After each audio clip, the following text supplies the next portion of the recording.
Jadi zalim ada 3. Zalim yang pertama adalah zalim ketika kita menyekutukan Allah. Dalam surah Luqman ayat 13 ada kalimat nasihat Luqmanul Hakim kepada anaknya. Ya bunayya la tusyrik billah inna syirka la dzulmun adzim. Wahai anakku, jangan menyekutukan Allah, jangan menduakan Allah, jangan minta tolong kepada selain Allah, jangan takut kepada selain Allah, jangan beribadah kepada selain Allah. Orang-orang yang menyekutukan Allah artinya dia sedang melakukan sebuah kezaliman yang sangat besar. Hal yang sama juga teman-teman lihat dalam surah Al-Furqan ayat ke-19. Allah Subhanahu wa taala ingatkan, a'udzubillahi minasyaitonir rajim, wa may yadhlim minkum nudhiqhu 'adzaban kabira. Barang siapa di antara kamu yang berbuat zalim, niscaya kami rasakan kepadanya azab yang sangat besar. Jadi zalim yang pertama zalim kepada Allah Subhanahu wa taala. Zalim yang kedua, nah ini juga sering kita lakukan nih teman-teman sekalian. Kita berbuat zalim kepada saudara kita sendiri, kepada sesama manusia. Entahlah zalim dengan kata-kata kita. Lisan ini banyak dosanya, benar ya Bu ya? Kata Rasulullah, yang paling banyak membuat orang masuk ke neraka Allah karena 2 lubang. Lubang lisan dan lubang kemaluan. Lubang lisan ini banyak dosanya. Dia ada fitnah, ada ghibah, ada kata-kata kotor, kata-kata keji, ada adu domba, dan sebagainya. Jadi kadang-kadang kita zalim dengan lisan kita. Zalim kepada dengan lisan kita ataupun dengan tulisan kita. Di zaman sekarang dengan tulisan, betul ya Ibu sekalian ya. Kadang-kadang orang merasa, oh di dunia maya orang nggak tahu saya. Padahal di dunia nyata dengan dunia maya akhlaknya harus sama. Kita nggak mengolok-olok orang di dunia nyata, di dunia maya juga begitu. Kadang orang merasa bersembunyi di balik tulisannya, padahal zaman sekarang gampang nyari orang siapa aja yang nulis gitu. Jadi artinya kalau kita mau jadi hamba Allah yang salih, nasihat buat diri saya. Yang kedua, hindari zalim kepada sesama manusia, baik secara perbuatan maupun secara lisan teman-teman sekalian.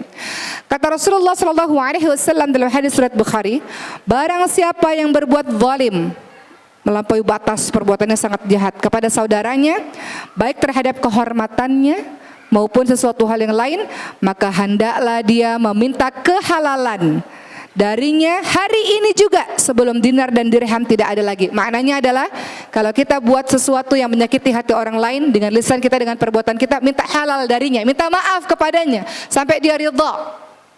Karena kalau tidak teman-teman sekalian, yang terjadi adalah jika dia punya amal saleh di hari akhir, maka amalan itu akan diambil sesuai dengan kadar kezaliman yang dia lakukan. Dan jika dia tidak punya kebaikan, si orang yang zalim ini nggak punya kebaikan, maka keburukan orang yang dizalimi itu akan diberikan kepadanya. Ini juga senada dengan sabdanya Rasul, kata Rasul, wahai para sahabatku, apakah kalian tahu siapakah orang yang paling bangkrut itu? Kata para sahabat, orang paling bangkrut itu yang nggak punya uang ya Rasul, yang nggak punya harta ya Rasul. Kata Rasul, bukan. Orang paling bangkrut itu adalah ketika dia kembali kepada Allah, dia menyangka bawa pahala puasa, bawa pahala mengaji, pahala umrah, pahala haji, pahala qiyamul lail, dia bawa pahala ibadah-ibadah dia. Tapi dia lupa bahwa ketika di dunia dia pernah menyakiti seseorang dan dia belum minta maaf, orang itu belum merasa rela atas perbuatan zalimnya, dan orang itu mengatakan, aku tuntut engkau di hari akhir, rasakan nanti pembalasan Allah di hari akhir. Mungkin aku tidak bisa membalas kejahatanmu di dunia karena aku orang lemah, tapi aku akan menuntut kepada Allah di hari akhir. Dan orang ini nantinya ketika kembali kepada Allah, dia akan mengatakan, ya Allah, saya nggak ridha ya Allah, dia jahat kepada saya ya Allah, dia melukai saya ya Allah, dia rampas hak saya ya Allah, dia curang kepada saya ya Allah, saya nggak ridha ya Allah. Lakukan atau balas perbuatan-perbuatan dia yang pernah menyakiti saya. Maka orang inilah yang disebut sebagai orang yang bangkrut. Siapa itu? Ketika dia zalim pada orang, kemudian orang yang dizalimi menuntut di hadapan Allah, maka semua pahalanya dia yang zalim ini diberikan kepada orang yang dizalimi. Kalau pahalanya nggak ada, dosa orang yang dizalimi ini diberikan kepada dia yang zalim. Itulah yang disebut sebagai orang yang bangkrut. Kita merasa, oh ibadah saya bagus, tapi ternyata kita zalim, jahat kepada orang lain, maka bangkrut, pahala-pahala kita mengalir kepada orang yang kita zalimi. Itu zalim yang kedua. Zalim yang ketiga adalah ketika kita jahat pada diri kita sendiri, dengan mengotori diri kita dengan berbagai macam dosa. Jadi kalau kita katakan, oh saya mau mencintai diri sendiri itu salah satunya adalah dengan cara jangan mengotori diri kita dengan perbuatan dosa, dengan berbagai macam pelanggaran-pelanggaran, dengan berbagai macam maksiat-maksiat kepada Allah Subhanahu wa taala. Jadi tangisilah dosa-dosa kita karena kita sedang jahat pada diri kita, kita dengan sengaja menjerumuskan diri kita ke nerakanya Allah Subhanahu wa taala.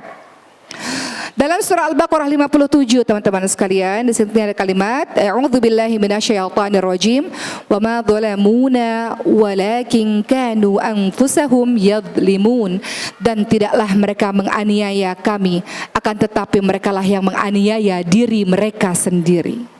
Kita sedang zalim pada diri kita sendiri. Kita sedang jahat pada diri kita sendiri. Kita enggak sayang pada diri kita dengan berbagai macam perbuatan-perbuatan dosa yang kita lakukan. Ibu-ibu yang saya cintai karena Allah Subhanahu wa taala, kenapa ada orang-orang yang sayang pada kita? Kenapa ada orang-orang yang hormat kepada kita? Kenapa ada orang-orang yang mencintai kita? Bukan sebab kita baik, bukan sebab kita salihah. Yang membuat orang-orang sayang pada kita karena Allah menutupi dosa-dosa kita di hadapan manusia. Seandainya Allah buka semua dosa kita, Allah buka siapa sesungguhnya diri kita, niscaya tiada seorang pun yang mau berdekatan dengan kita saking menjijikkannya diri kita karena terlalu banyak dosa yang kita lakukan.